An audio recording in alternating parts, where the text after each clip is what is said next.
a congressman for Minnesota's 1st District for 12 years, and now sharing his thoughts with us on the Al Travis Show. It's Congressman Gil Gutknecht. I love having this cat on the program because he brings us a whole other look at things, especially from the Washington end.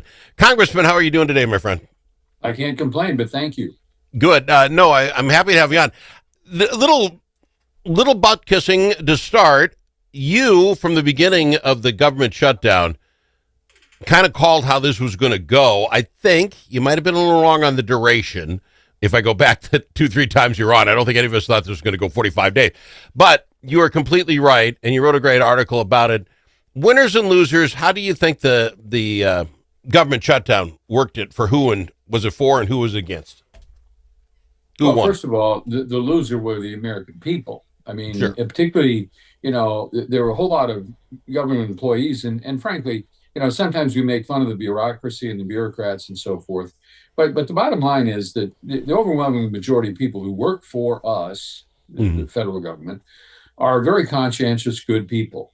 And they have families and they have bills to pay and so forth. So, they were losers. And a lot of the people in the military didn't know if they were going to get paid. It had a dramatic impact on flights and what was happening at our airports, a whole lot of things. So, the losers, I think, were the American people and those who depend on the federal government. Politically, I wrote a column and it appeared last week in the Daily Caller, and the title of which was "A Dumb Fight, Dumbly Fought." And I really felt that Chuck Schumer and the leadership in the Democratic side did a miserable job of explaining why they wanted to hold the American people and the federal government and all the employees and so forth, why they wanted to hold them hostage. I'm not sure that they really had a cause that was worth fighting for. And at the end of the day, I think politically they came out on the short end of the stick. Having said all of that, I think, everybody in Washington is delighted that we have a clean CR, except that they allowed a couple of, pieces of junk in the trunk, one of which allows members of Congress to sue essentially the government or the American people for the fact that the Justice Department got their phone records. I'm not sure that should have been in the bill. I think there were two other provisions that were snuck into the bill. There was a SNAP one about SNAP benefits and that sort of thing, I believe, right? Yeah. Here's what I want to ask you, though. The original bill that the Republicans wanted, the CR, would have ended in mid-November. Then we take 6 weeks. So now this goes to January 30th. What have we gained? Get it. People are back to work. I'm not trying to rip those, but we're going to get to January 30th, and all the same major issues are in front of the Democrats. The same play is in front of the Democrats. Let's shut this bad boy down again because we don't have to worry about Easter for 2.5 months, right? Are we just going to be back in the same spot in January? In my opinion, no. And there's a reason that I would say no. I think they will get the bills passed before then, because I don't think the Republicans want another shutdown either. I mean, the Democrats may have been, the losers in this last battle, but I'm not sure the Republicans were really the winners. They didn't look all that good either. And, the idea that we're freezing government spending at levels that were widely inflated during the COVID period, and that's why we have a $35 trillion deficit or debt right now. I'm not sure that they can consider themselves winners, and they have to look at the results of the elections in New Jersey and in Virginia, where Republicans they didn't just lose, they got beaten badly in elections where they thought they had a pretty good chance to win. And I think if they had some sober reflection on what happened, the Democrats did a marvelous job, and they talked about affordability. And we've seen so much inflation.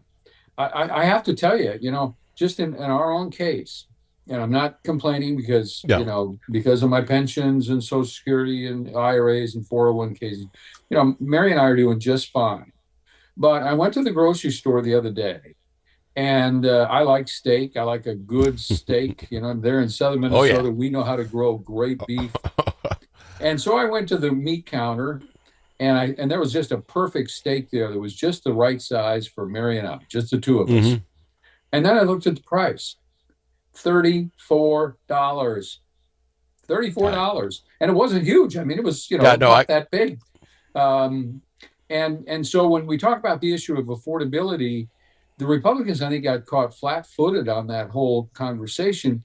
And we have to understand that part of the reason that we've seen this huge spike in inflation, particularly for things that people need, whether it's healthcare or groceries or, so many insurance, property taxes. Our property taxes in Rochester, Minnesota next year are going to go up like 8%. Okay. Yeah. Now that's at a time when the average retiree and the average American is getting maybe a 2 or 2.5% pay raise, right? Yeah. So the cost of government has been going up dramatically. The cost of groceries has gone up. The cost of healthcare has gone up. The cost of basic insurance. In our condominium, my wife's on the board of the condominium association, and their basic insurance, the deductible went up geometrically. Oh, yeah. And the price doubled. The price of the insurance doubled. Now that's going to have to go into the HOA payments that all of the residents of the condo association have to pay. But I heard somebody say this, and I think it's interesting. Wins are quickly forgotten, and because like the border was one of the number one priorities, and he shuts the border down, Trump. So that falls off the plate, and now other things come up. This inflation, I don't disagree with you. The price of meat is nuts. But that happened for 4 years. This guy's been in for exactly 10 months, and we expect that price would come skyrocketing down, or inflation is down. It's not at 4 and 5 and 9%. It's 2.5, but it's 2.5 on already a high number. I get that, and people aren't happy. But do you blame Donald Trump for that in his 10 months? Well, the Democrats did. Oh, and more importantly, and people felt. Whether your name is Mamdani or whether whoever you are. Okay, whoever is running for office, one of the things that Mamdani ran on was, I understand how you feel. Rents in New York City are too high. Groceries are too high. And whether the solutions that he proposes make any sense at all, at least, at the very minimum, a lot of voters in New York City said, at least the guy's listening to our problems. He has empathy. Yeah. I mean, the single most important word in politics is empathy. Do you really understand how I feel? Whether you're talking about war and peace or whatever. And you're right. They've had a number of really important successes in the last 8 months, 10 months, whatever they've been in office. And they've done a great job on a lot of fronts. But I think that the candidates and the party in general has had a deaf ear as it relates to this whole issue of affordability. And I think, it was sort of like the old Men in Skin Bracer advertisements, where they got a slap in the face. Yeah. And the fellow says, thanks, I needed that. I hope that the Republican leadership, including the president of the United States, is like that guy who got a slap in the face and says, thanks, I needed that. They needed a wake-up call. And we can talk a little after the break about where I think they have to go from here. We'll do that after the break. Real quick, you talk about getting the bills signed before January 30th. Do you believe this group could get 12 appropriations bills done by then, in which case CRs are no longer needed? We're back to regular business. Do you think they can do that with Thanksgiving, Christmas, and the New Year all running up on us? Yes. You said it. Yes. You think so? Okay. I mean, and more importantly, I have to believe the Republican leaders in the rank and file understand that the consequences of not getting them passed. I mean, sooner or later, they haven't really been blamed for not getting their work done by the end of the fiscal year. But if they don't get it done by January 30th, I think that a whole lot of conservative writers are going to take after them. And I don't think they want that to happen. Good. I hope you are correct, because I'm one of those. You promised me you'd get back to regular business. Let's get back to it. Got to go to break. We'll do more with Congressman Gil Gutknecht right after this. You need a friend at the Capitol who knows how to get things done. And you're in luck, because that's exactly who we are. your friends at the Capitol, and we deliver results. At Momentum Advocacy, we bring decades of experience in lobbying, public affairs, and crisis communications. From local nonprofits to national corporations, we help you move policy, manage your media, and make your voice heard. We're not just seasoned pros, we're essential partners. Momentum Advocacy, your friends at the Capitol. Learn more at momentum-advocacy.com. This season, bring the whole family to see Irving Berlin's White Christmas. This smash hit musical based on the classic film returns by popular demand to delight you at Chanhassen dinner theaters. With loads of laughter and a stunning showcase of Irving Berlin songs, White Christmas is a celebration of the romance, friendship, and magic of the holidays. Make your plans today to see White Christmas. Visit chanhassendt.com.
Easily offended? The Al Travis Show is not for you. The Al Travis Show. All sides are welcome. Thinking I want to start calling this the Inside Skinny with Congressman Gil Gutknecht, because that's what we're getting here is the Inside Skinny. How this is going to work, the cost of getting these bills done, we're talking about the shutdown and going to January 30th. I think the Democrats really worry quite a lot about keeping their base very happy. I believe the Republicans worry more about the middle. What I mean by that is if you get those 12 appropriations done, a lot of people are going to hoot and holler. We're spending money like this, since the COVID days to pull that back down so we can start paying off our debt. Some people are going to get hurt. What I mean by hurt is glory days are done. You're going to have to cut back on some stuff. I think the Republicans worry about the midterms. Your thoughts on that cost? Well, I think House members always worry about the next election. Okay. I mean, there's nothing more terrifying than the oncoming election. I mean, it's like a freight train and it's picking up speed and it's coming at you and you can't avoid it. And so I think all incumbents worry about that, whether they're Republican or Democrat. It doesn't matter. But I think the Republicans have, in some respects, a more particular dilemma. And that is that, they have to do something about the deficit. Okay, that is their base will not be happy if they go into the next election and everything is still running with $2 trillion deficits. Yeah. That's not acceptable, and you put that on top of the fact that still things are going to be really expensive. Yeah. And somehow they have to show empathy that people they understand, and they also have to help explain that when you spend $5 trillion that you don't have, ultimately those dollars are worth less. Yeah. And that's the reason you have inflation. Now that brings us up to where we are today. I am a healthy skeptic of this whole idea of giving the American taxpayers a $2,000 tariff dividend, I guess they're going to call it. Yeah.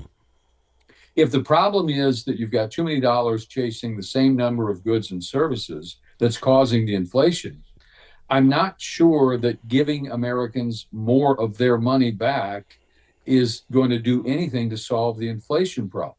Now, it may help solve a bit of the affordability problem, but that's going to be short term. It's like drinking a cup of coffee at 11 o'clock at night and then wondering why you can't sleep. I mean, you can only drink so much coffee. Sooner or later, you have to sleep. Sooner or later, you have to pare back on that federal spending. And we're in a situation now where, whether it's healthcare, whether it's SNAP benefits, we've got so much fat built into the budget. And when people ask me, where would you cut? My answer is everywhere. Yeah. Everywhere.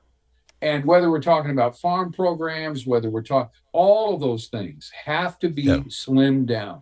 And you start with a basic, easy, simple formula. And you start with, this is what we did in 1995 when we actually balanced the federal budget and paid down $500 billion worth of publicly held debt. It's a real simple formula. And it starts with a question.